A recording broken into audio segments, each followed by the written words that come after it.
Well, thank you so much for being on the podcast, Life with Jen. And I'm super excited to tell your story and hope to spread the word about Stuckies. I'm totally a fangirl right now. So wearing the Stuckies. Oh, thank you. I love that.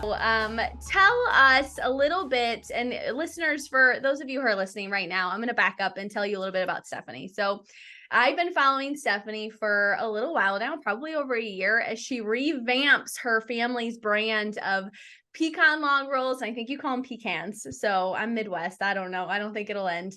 I say whatever. It's good. Whatever the customer says, the customer is always right. Oh, I love that. I love that.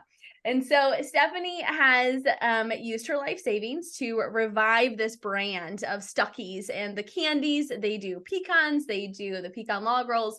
They sell a whole bunch of things, and then also tchotchkes. So if you don't know what tchotchkes are, they're like, I have a little dolphin upstairs from my son. He had to have the little dolphin, the little box. Yeah. Yes, huge fan. Had to have one. And I was like, okay, well, we're here and it's Stuckey, so we're buying it. So tell me a little bit, and tell us listeners a little bit about you and, your role with Stuckies right now. Yes. So thank you so much for that introduction. Love it. We're all about trying to introduce the brand to a new generation of road trippers and pecan lovers. And that's what we're all about. My grandfather started the company in 1937 as a roadside pecan stand, and he grew it from that to what became the first roadside retail chain. So before there was Wawa or TA or Love's or Bucky's, there was Stuckey's. We had almost 400 locations in 40 states along every major interstate. It was a place where you could pull over not only for gas and a rest stop, but we had wonderful pecan snacks and candies that we made ourselves. And like you said, tchotchkes. I happen to have one with me that we've sold in the past. It's one of those little shake pins. Oh, I love This it. one is Route 66. So whoopee cushions, yes and no books, weird shell statues, alligator heads, you name it, we sold it. People contact me every day asking about things that we've sold and where can they find a dunking bird or a smoking monkey. So if you're from a certain era, you'll know exactly what a smoking monkey is. I have no idea what I'm gonna have to Google It's a little ceramic monkey about 5 inches high with a fez hat, and you would put a paper cigarette in its mouth and it would puff. It was the coolest toy, and they don't sell them anymore, I think, because they don't want to encourage kids to smoke. But yeah, makes sense. I played with that toy for years and have never smoked a cigarette a day in my life, and so it didn't encourage me. But anyway, yeah, that's it was just an experience. It was a fun place. What happened to us is my grandfather sold the company a year before I was born. It was out of our family for decades. Wow. And 3 years ago, I had a completely unexpected opportunity to buy the company. At that point, there were only a dozen stores still remaining. The company was 6 figures in the red, and none of the assets of the company were still around. The candy plant was shuttered and in disrepair. The distribution center, the sign painting company, we had a billboard company, all of that was gone. Wow. We had a rented warehouse and we were outsourcing all of our product.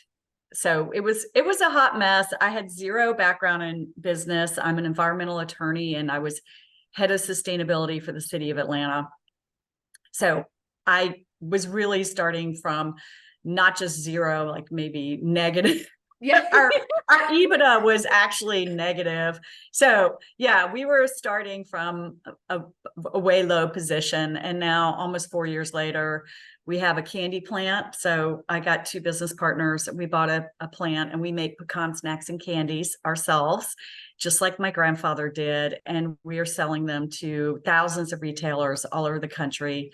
We've gone from 2 to 14 million in sales over the past couple of years, and the future is bright. It's so bright. And I think, what really drew me to following you in the first place was your sense of place and the sense of the way that you tell stories. Like, I think, in this world of social media and all of these like influencers, I crave real. I crave Yeah. real, I crave authentic. Like I make pecan balls and we use pecans and it's a whole mess, but it's like an Yeah. awesome Christmas treat that I make all year round because my kids love You it. It's make, easy. wait. You make pecan log rolls? No, I make pecan balls. So I'll send you the Oh, pecan balls. recipe. They're Okay. I was so going to easy. It's say, like no, I wish that would be really they're cool, so but hard not to that good. make. I Yeah, don't make them. Let us make them for you. right. I will. They're I'll really buy hard them. to make. But yeah, we So you make make like the like what, cheese balls? How do you make them? so they're like with flour, sugar, or flour, powdered sugar, butter, salt, and pecans. That's it. Oh, you And got to then send me the recipe. I That will. sounds And when they great. come And out it of the sounds oven, simple, but you roll them in powdered sugar, done deal. And like, so when I'm cooking, right, and I'm in the kitchen, I am not one of those influencers who's like, oh, look at my kitchen. It's so beautiful. Like, I can't yeah. resonate with that because my kitchen is a shit show. Like, there's powdered sugar everywhere. And like, my kids will come and bake with me. So, like, we have to go Yeah. get pecans and we have to go get all the supplies to do it. So, I feel like people really resonate with you and then the way that you tell stories, because I think now really more than ever, people are just craving like authenticity. So you have made this huge switch of like being an attorney and doing all of this stuff with environmental, Yeah. and then you move to a business owner. What in the world made you be like, I'm going to make a pivot? I'm going to go for this. Like, what made you say, I'm totally switching my job right now and I have no idea what's going to happen? Yeah. It was a crazy pivot. And I would not have done that had Mm, it not been my family's business. yeah. It really comes down to something so simple and basic. I loved my grandfather. Mm, This was his legacy. This was our family's name. And his stores had been reduced to shuttered places on the side of the road that people would point to and say, this used to be a Stuckey's. mm-hmm. And it just broke my heart driving by those old stores and seeing what had happened to what was once just such an amazing company. And it hardly ever happens that a family gets a chance to revive their business after it's fallen out of their hands. Like that just doesn't happen. And I No. thought, if I don't do this, not only would I regret it, but my kids would regret it and their kids would regret it. And they would say, whatever happened to the family business? And Mm-hmm. I I just want to be able to tell, it's not just for us. I'm not just trying to prove something for myself or my family, but to prove something for other people that you can change your story, whether Mm, it's buying your family business or turning your life around or whatever obstacle you're looking to overcome, you can do it and you can make a pivot that's completely unexpected. I will say I wasn't looking to make a change. It wasn't like I was really unhappy with my life and frustrated and hoping something would loved your job. happen. I was Yeah. settled. I was good. I was 53 years old, a time in your career often where we kind of figured out what we want to do. And I Mm-hmm. had my 10-plus year plan to retirement mapped out in the environmental world. Yeah. So sometimes life just throws things at you. I guess Yeah. when life gives you pecans, you make pecan log rolls, right? I mean, Absolutely. I had that thrown at me and I caught it.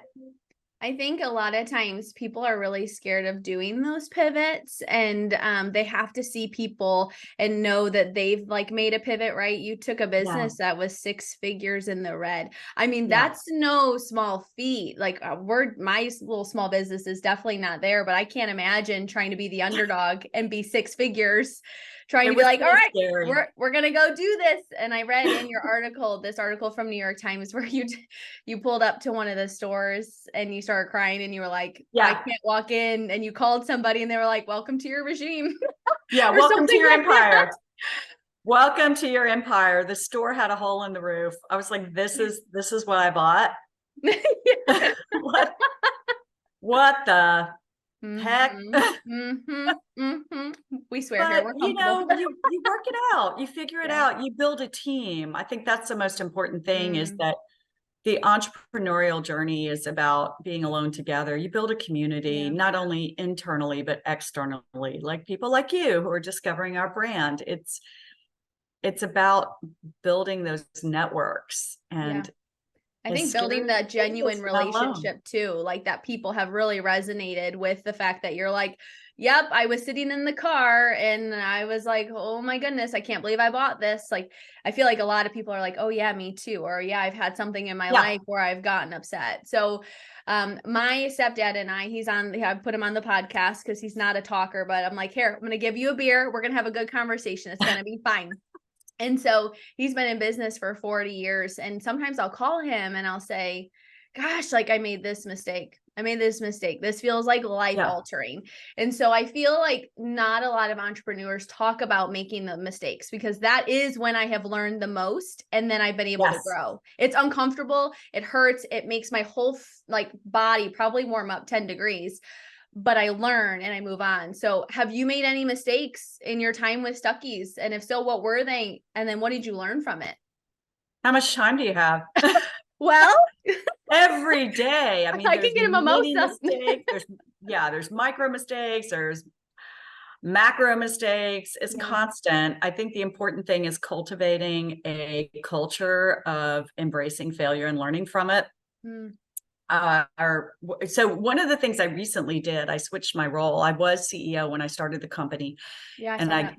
my main business partner, I have two co-owners, and two of us really run the company day to day. Okay. And RG Lamar is my business partner, and I recently transitioned roles to me being the chair and handing over the reins of a lot of, pretty much all the operations aspect of the company are now under RG. And I am doing all the external facing networking, messaging, speeches, attending trade shows, doing sales pitches at the high level, sort of all that external stuff I'm now doing. And he's running the internal, which has been a great shift. And it's a great opportunity to see him flourish as a leader that he is. Mm-hmm. I bring that up because one of the first things RG did was we do a weekly management team meeting, and he started a process that we call AAR, which is after action review. Yeah. So we love acronyms, right? Yes. And so we do AAR every week. Like, it's on the agenda that we review something that went wrong. And we're not calling them mistakes or failures. We're just saying it's an after action review. What could we have done better? And we're constantly saying no blame, no finger pointing, no name calling. This stuff happens, and we need to just debrief and all come into it with a really open mind. One thing I have learned is that when things go wrong, front end your feedback with something positive, because it's hard to take, even when we're all trying to embrace this culture of it's okay. Just front end saying, we know you did your best, or this happens, or it's understandable. And that really makes the tone of the conversation go better and people not be defensive. Yeah. And the other thing I would say is throughout, just constantly be praising people when they're doing the right thing, so that when something goes wrong, they don't feel as bad. You've been lifting them up throughout. I do have an example of something we've done. There's quite a few, but I'll give a colossal one from last year. It was really hard. We switched to new packaging. We had new packaging design, and we decided we were going to get thicker packaging to make the product look better. This is clear cello wrap for I've got a product here for our Gophers and our Divinity and our pralines. And we were so anxious to get the product on the shelves, and we had orders backlogged while we were waiting for the packaging to come, that as soon as the packaging came, we loaded it in our flow wrapper machine and started running the line and getting our candy out on the shelves. Well, within a couple of weeks, we started getting complaints that the candy smelled like glue. And we realized what happened was the responsibility did rest with the packager in large part, because to make the packaging thicker, they glued together 2 layers of thin cello, which is not harmful for human consumption in any way. I mean, because it's in between, it's the layers in between, but it was off gassing because it's a thicker wall. And so that gassy smell, I guess. I don't know, the glue smell. Yeah. Yeah.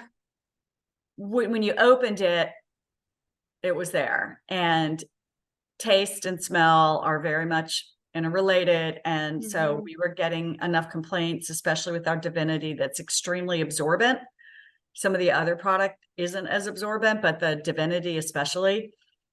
So we had to deal with that. The mistake on our end is that we should have run a line and tested the product before we actually started distributing it to stores. So, just run the product in the new packaging, let it sit for a week or two. Lesson learned. Yeah. But it was hard, and we had to really agonize over what to do about it, because there was no harm to human health. So what do? Not every customer complained. I personally didn't notice it, and I have a pretty keen sense of smell, but we had enough complaints that we took the hit, and we did a voluntary withdrawal of all the product. And it was about a 50 grand hit for us. Wow. When we really couldn't afford a 50 grand hit at our busiest time of the year. That's not including all the lost sales. It was hard. And we wrote a letter and said, we're sorry. And we sent it to all our vendors, and we withdrew all the product. We destroyed it, and we issued a credit to all those stores. And we had to hire an attorney to help us navigate the process to make sure we were in full compliance with all food safety regs. It was hard. The attorney bills alone were, I bet, massive, because they're hourly. Yeah. So that was a mistake, and it was a hard one. So you learn to be able to check the packaging first.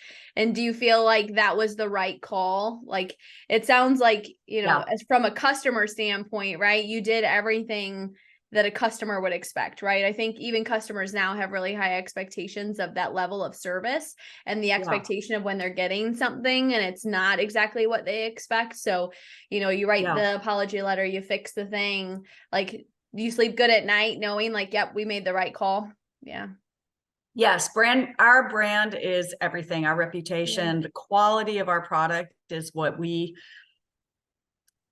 are really banking our turnaround on, is the fact that we don't just make pecans. We make the best pecans you're going to find anywhere. If you want them raw, if you want them flavored, if you want them in a candy, we sell pecans, and we do pecans better than anyone else. And we weren't doing pecans better than anyone else with the packaging issue. Yeah.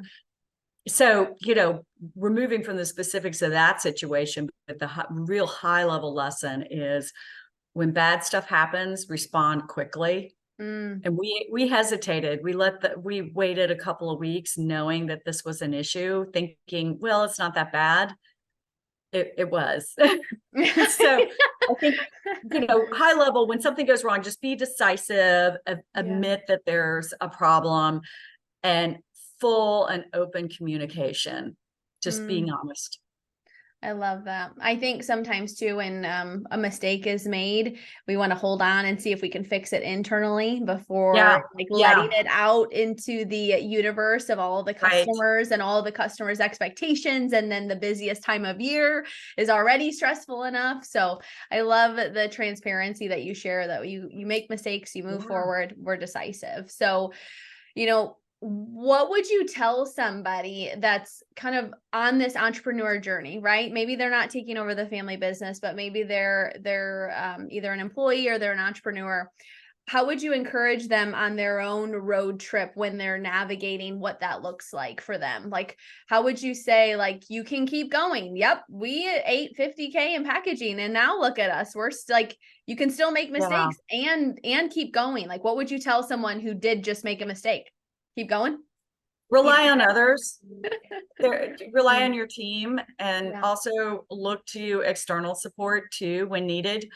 If you're scrappy and small with a limited budget, like we are still, we're growing, but we still have a limited budget. We don't have money to toss at consultants even though I probably get a dozen requests a day on I bet. various platforms and email solicit, like, let us be your consultants for a myriad of things. We can't afford that. Yeah. Yeah. So there's free stuff available too. So go to your small business development center through your local university. We relied on them a lot. Get on Zoom, take some Zoom classes, join an organization that's related to your industry. We're a member of the National Association of Convenience Stores, and I'm on the board of the National Confectioners Association. Those are wonderful peer networking groups where there are external folks you can turn to and have a confidential conversation because you're members of a peer group. Yeah. So I would just encourage you, don't always think that you have to throw money at a problem, that sometimes there are some resources out there, a lot of times, especially through networking and peer learning. I'm a big advocate for that. We also, I'm active in a group called Next Gen Manufacturing that really promotes women and minorities in the manufacturing space. And it's not just the people who are in manufacturing in the actual front lines making stuff, but it's the whole community that supports manufacturing, from lenders to economic development, government entities, to suppliers of equipment. All those people are involved with this group. So just look out there and see who's in your space. And I promise you, there's an organization for it. I think of people a lot of times too, like, yes. So I think sometimes we do want to throw money at the problem. Like, okay, I'm going to give this money to this person and they're going to fix my problem. But sometimes I feel like we learn the most lessons when we're trying to figure out the problem ourselves. And then you'll kind of get to a point where like, all right, I've like tried to knock at this problem a couple of times. I think I'm going to like, okay, I'm going to outsource this now, or I'm going to ask a friend. And I've learned even in my time, like being a small business owner for a year and a half. So I'm like a small guy. I feel like more people are very much more open to talking to me about the journey than I think. You just have to be brave enough to ask them and say, hey, listen, I'll pay for your coffee. You want to chat? Yeah, 100%. And I've even done posts on LinkedIn saying, I'm dealing with this issue. Has anyone else dealt with this? Message me. And it's amazing the response you'll get. People are incredibly supportive. Yeah. Very rarely have I had someone be nasty or negative. And when they are, just think that's on them. Yeah. Well, and that's your red flag too, that like it wasn't going to be good from the beginning because it's your red flag. Yeah. So I want to end us talking about the road trip. And so we have lots of road trips, right? I think we think of the literal road trip of taking road trips. I have family in Illinois, so we drive from Virginia to Illinois quite a couple times, and I hate road trips. All right. But you're making me love them. You're making me love these road trips and slow down and enjoy what the ride is. So whether it's the ride of life or the literal ride, I'm learning how to slow down and be like, yep, you can go in and get some tchotchkes. All right, we're going to go down and take a break. We went into one when we were traveling to Hilton Head, and there was the Stuckies. I can't remember the name of the town, but it's like on the way down. Somerton, South Carolina. There's only 12 of them, so I know them all.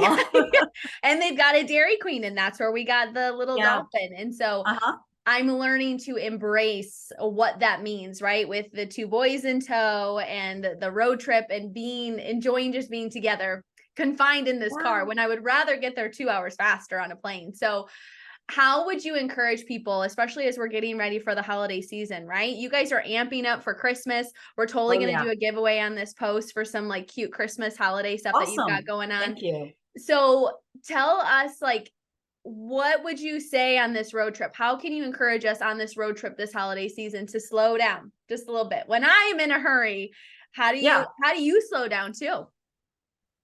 Yeah, well, first of all, if you have kids, it just depends on their ages, but my kids are now at the age where they don't listen to me as much. They're 18 and 21. So use that moment, what I call windshield time, where you actually have time in the car with your family members and they're trapped in there with you. So you can have some conversations So think of it as a moment to actually talk to people. And I have a put your cell phone down rule, not all the time, but some of the time, just enough. So let's have a conversation. And so I would definitely encourage that. The other thing is think of fun ways that you can interact with your family members while in the car.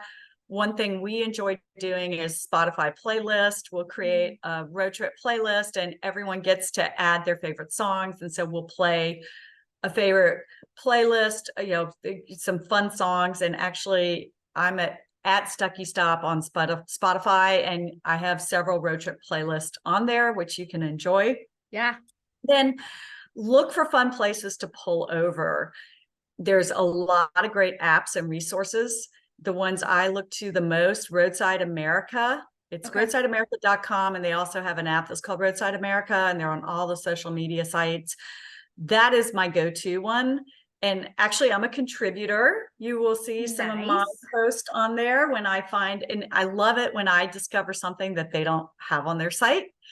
Awesome. And you can just put in where you're going. You can even put in your starting point and your end point, and they will tell you all the interesting places to pull over. And it will be things like the world's largest belt buckle and the Lunchbox Museum and some sort of weird oddity. I went to one place in Sarasota that a guy had a giant Elvis statue in his yard and all sorts of Elvis memorabilia just in his yard. And it was right off the road. It was really fun to explore. And one that I put in there was the oldest tiki bar in Florida that is now in there. Gatorland, all sorts of petting zoos and just interesting places. Speaking of gators, there was a convenience store that I pulled over it's outside of Dothan, Alabama. It's called the Gator Stop. They have a swamp right next to them, and it is fenced, thank God. Yeah. And they have alligators. So while you're pumping gas, you can literally see an alligator. Okay. So places like random that are just begging to be discovered and are tons of fun. There's another site if you're a little more wonky and want to explore interesting architecture or neon signs. It's called roadarch.com. So any cool old theater or the oldest McDonald's sign in the country, they'll tell you where that is. Downey, California. It's awesome. It's got the Mr. Speedy mascot.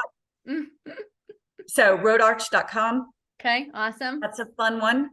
And Society for Commercial Archaeology, I'm on their board. They are all about preserving roadside Americana. You can get on their website. They've got lots of fun sites to explore. And the last thing I would say is there are only 12 original Stuckeys. You do not have to wait to pull over at one of them to find our product. We have thousands of retailers that are selling our product.